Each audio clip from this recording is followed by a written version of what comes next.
Ladies and gentlemen, good morning.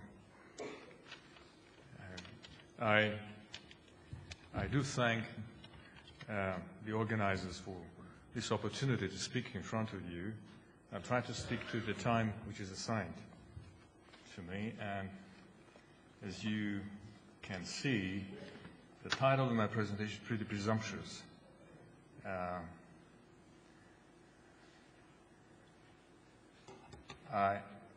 I don't want to sound very presumptuous, but this conference is taking place at a momentous time when people are obsessed with coming forward with appropriate, legitimate questions and trying to figure out what could be the right answers to the questions. I would propose to you several perspectives for the debate, for the topic of this morning. One is, how should we judge competition in a global context? Second, the financial crisis as an illustration of the failure of a paradigm. What is better for catching up, which is the mission of this organization, how to help less affluent emerging economies to catch up, to become better. Next, mankind-nature nexus. And at the end, I'll try to come with a range of statements, of thoughts of mine on what, in my view, is likely to lie ahead for the dynamics of what we call very generally capitalism, market-based systems. Now, when it comes to competition in a global context, I would say that there is a hell of a difference between how people in the Western world, according to a Western world-centric perspective, viewed competition. Up to 2 decades ago, and for those of you who remember, a famous book which was much discussed about in France and in the EU, Le Défi Américain, which was written by Jean-Jacques Schreber, world competition was seen basically according to the axis, the American economy versus Europe, versus the European Union. Japan was very much an exception. Now, aside from this observation, one could ask, but why should they care about competition among economies, among national economies? And I quote here Paul Krugman, who is also famous for this, let's say, syntagma. Firms compete, not countries. Why should they care about countries? In a globalized economy, what matters at the end of the day is the performance of companies. But my view is that reality is much more complex. There are agglomeration effects, imperfect markets, cumulative causation, multiple equilibria, and not least the role of clusters. One could think about the national economy because of economic reasons, but also because of social reasons, because of cultural reasons, as a cluster, a very complex cluster, which has a particular dynamic.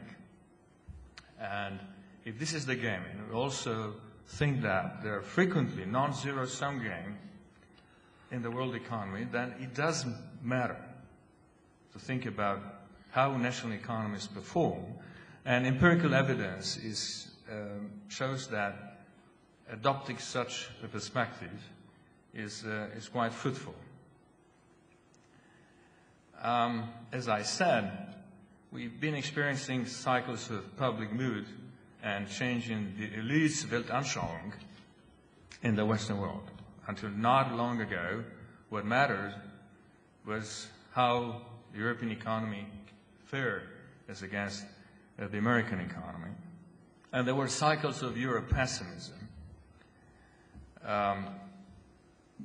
What could be, but in my view is much less of a cycle, it's of a state of affairs which is going to last, is the advent of new competitors, global competitors, the tremendous rise of Asia, economic rise of Asia, of big players, which is changing the dynamics of the economic game in the world, and is straining Europe, the European Union, but is straining also the American economy. Before the crisis, the financial crisis, there was a sense of decline, as I said, which precedes the financial crisis. This is the reason why in the European Union the Lisbon Agenda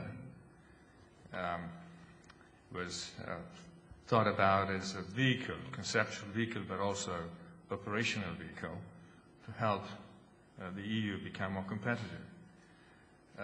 Worries also in the United States popped up well before the financial crisis, because it was clear that the new technologies, the new information and communication technologies, plus demographics, but in particular the new technologies, create huge opportunities for a series of emerging economies to compete and to beat, to be better. So it's a platitude to say nowadays that there is a shift of economic power which is continuing toward Asia. And it's not mind-boggling. It can be easily explained why, but a big chunk of the world which is relatively not immune, but much less affected by the financial crisis is in Asia. I should go faster, because we talk about variety of capitalism. The European Union is not monolithic when it comes to institutions and performance. There is a cluster of economies which are performing much better, the Scandinavian economies, and there is a cluster, the Mediterranean fringe, which is performing quite poorly, and this is also quite visible when it comes to judging, when we judge the functioning of the monetary union. The EU, in my view, is facing the growing challenge of managing complexity. As we know, managing complexity is not easy at all. Big conglomerates are hard to manage because of complexity, and this is why recurrently people say small is beautiful.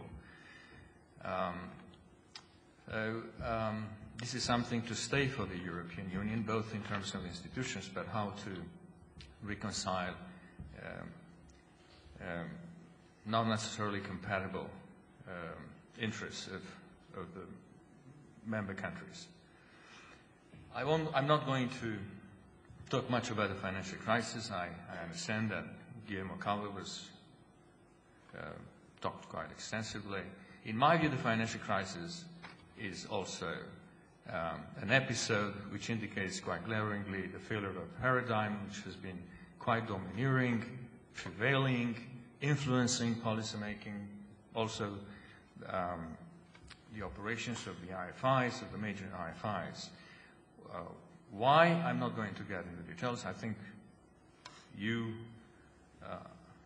eat this with bread and drink it with water. It's a paradigm which has come, in my view, to an end in spite of a rearguard battle. By those who think that this crisis is only a part and parcel of a cycle and will recover in due time, and then we could get back to business. There are people in the financial industry who believe that we could and we should get back to business as it used to be.